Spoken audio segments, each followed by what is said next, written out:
Oi, gente! Muito bem, depois de entender todo o ciclo de vida das plantas com flores, hoje chegou o dia de prestar uma maior atenção em dois pontos. O primeiro ponto é a polinização. Como já dito em aulas anteriores, a polinização nada mais é do que o transporte do grão de pólen da flor onde ele foi produzido até outra flor, para depois de alguns acontecimentos a gente ter a fecundação. Então percebam que a polinização é sem dúvida uma etapa fundamental e muito importante do ciclo de vida das plantas. Mas como ela acontece? A polinização ela pode ter muitos mediadores. Essa polinização ela pode ocorrer através da ação do vento, o que a gente chama de anemofilia, através da ação da água, então pela água, o que a gente chama de hidrofilia, ação de insetos, entomofilia, das aves, ornitofilia, dos morcegos, quiropterofilia. Então percebam aqui que além do trabalho de agentes abióticos, né, como o vento e a água, eu também tenho animais. Os animais, eu já disse e repito, que eles são fundamentais, a relação entre animais e plantas é das coisas mais complexas que a gente observa na natureza, e não é diferente aqui na polinização. Tanto plantas quanto animais, eles vão ter adaptações, vão ter características que permitem a eles realizarem muito bem realizado esses processos, essas atividades. Então o inseto ele vai procurar normalmente o néctar, né, um açúcar, uma substância nutritiva para ele nas flores. Então as flores têm que ter, além de muito néctar, uma cor chamativa para o inseto, um odor, um aroma chamativo para o inseto, para a abelha, para o besouro, para a mosca e até essas flores. Por outro lado, as aves elas já não têm um bom olfato. Então, não é tão importante o aroma nas flores que são polinizadas por aves, como o beija-flor, por exemplo. Mas é muito importante a cor ainda. A cor tem que ser bastante chamativa.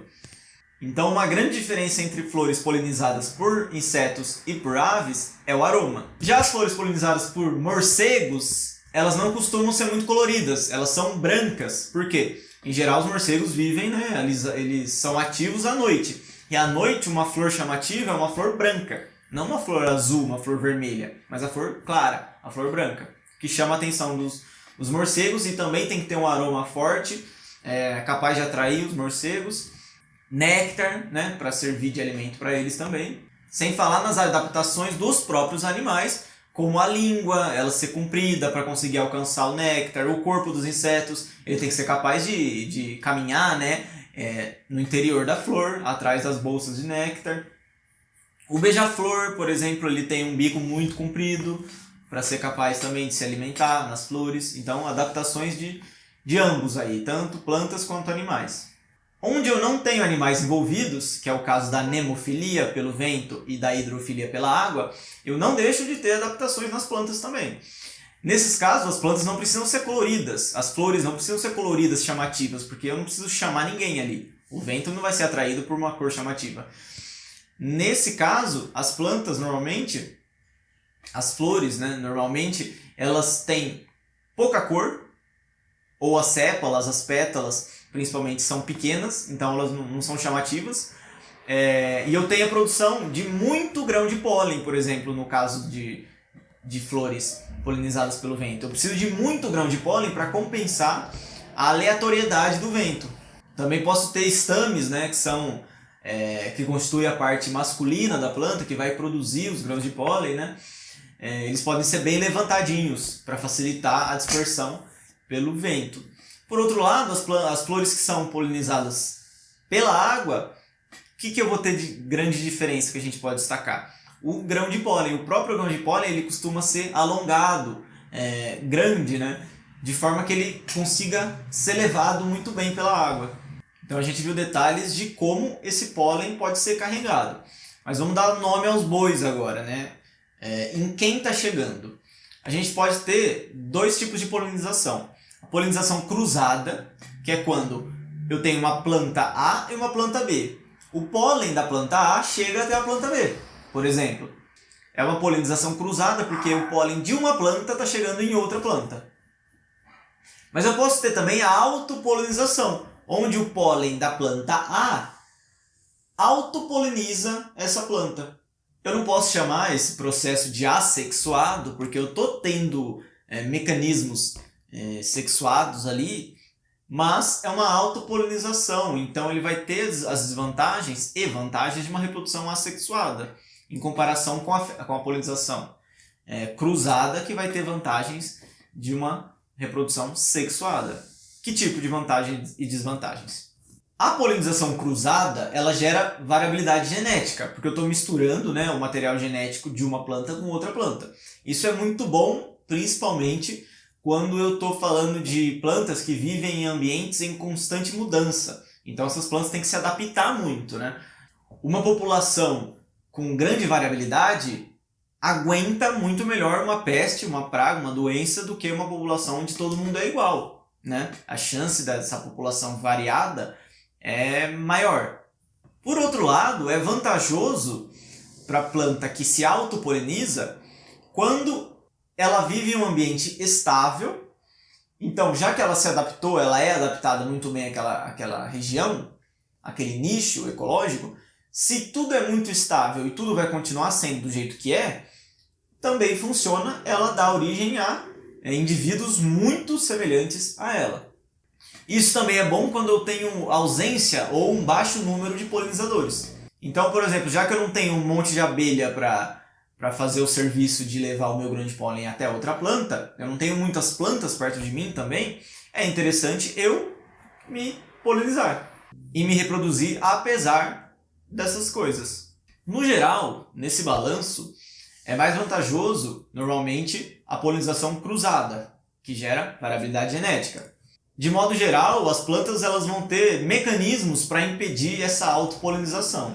Que tipo de mecanismos? Bom, um mecanismo claro é a diferenciação de sexos. Então, eu tenho uma planta masculina e uma planta feminina. Isso impossibilita a autopolinização. Mas mesmo em plantas hermafroditas, eu posso evitar a autopolinização com uma separação espacial. Então, a flor existe de uma maneira que a parte feminina meio que bloqueia a chegada de grãos de pólen da própria planta. Por exemplo, o pistilo, que é a parte feminina, ela sendo do que a gente chama de um pistilo petaloide, um estigma petaloide. Ele é um pistilo que tem um estigma muito achatado, e isso impede os estames, as anteras que estão embaixo, de produzirem grão de pólen e esses grãos de pólen chegar até o estigma da própria planta. Então é uma barreira. A gente tem outras variações disso, como a presença de estames de tamanhos diferentes e pistilos também. Então eu tenho uma planta, dentro da mesma espécie, eu tenho uma planta que tem estames grandes e pistilos curtos. E eu tenho outras flores com estames curtos e pistilos longos. Elas acabam sendo mais eficientes quando a polinização ocorre de maneira cruzada. A gente tem também outro mecanismo, que é a maturação de estames e pistilos, então a maturação de partes masculinas e femininas em tempos diferentes. Então a minha planta A, ela primeiro matura o estame, enquanto a planta B está maturando o pistilo. Bate. Na hora que o pistilo da planta A maturar, o estame da planta B agora é a vez dela maturar e ela bate de novo.